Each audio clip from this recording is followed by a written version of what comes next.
الحمد للہ رب العالمین۔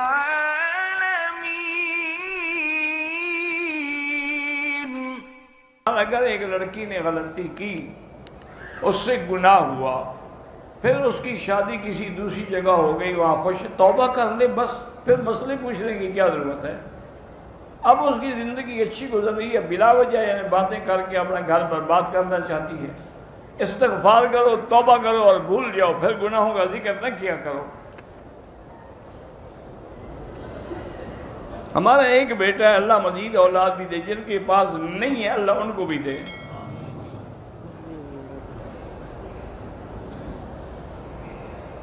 ایک آدمی کی بیوی کو کم از کم 20 سال سے بھی زیادہ عرصہ روٹھے ہوئے ہو گیا ہے، اب وہ طلاق دینا چاہتا ہے۔ بالکل طلاق دے، باقی حق المہر تو اس کو دینی ہی دینی ہے۔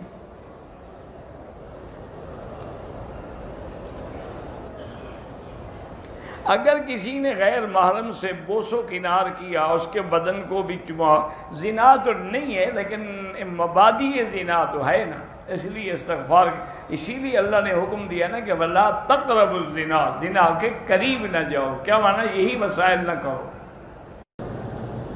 کہتے جی کہ اگر کسی نے اپنی سالی سے یعنی بیوی کی بہن سے زنا کیا، نکاح ٹوٹ جائے گا؟ نہیں جناب، دونوں کے فائدہ اٹھاؤ۔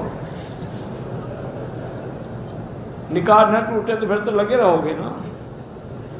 اِنَّ لِلَّهِ وَإِنَّا إِلَيْهِ رَاجِعُونَ۔ سب سے بڑا گناہ یہ زنا تو ویسے گناہ ہے، لیکن یعنی اپنی بیوی کی بہن سے یا کسی قریب سے وہ اشد الگناہ۔ توبہ کرو اور اللہ سے رجوع کرو۔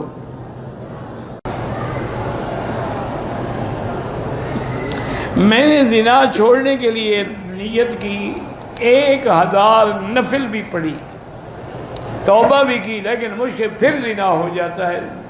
بہرحال پھر توبہ کریں، ابھی توبہ کا دروازہ بند نہیں ہوا۔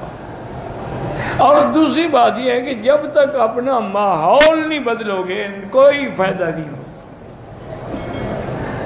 توبہ بھی کرتے رہو اور تمہاری راتیں جو ہیں وہ بھی ہیرا منڈیوں میں گزریں، تو پھر توبہ کیسے قائم رہ سکتی ہے؟ توبہ کرو، پھر اللہ والوں کی صحبت میں رہو۔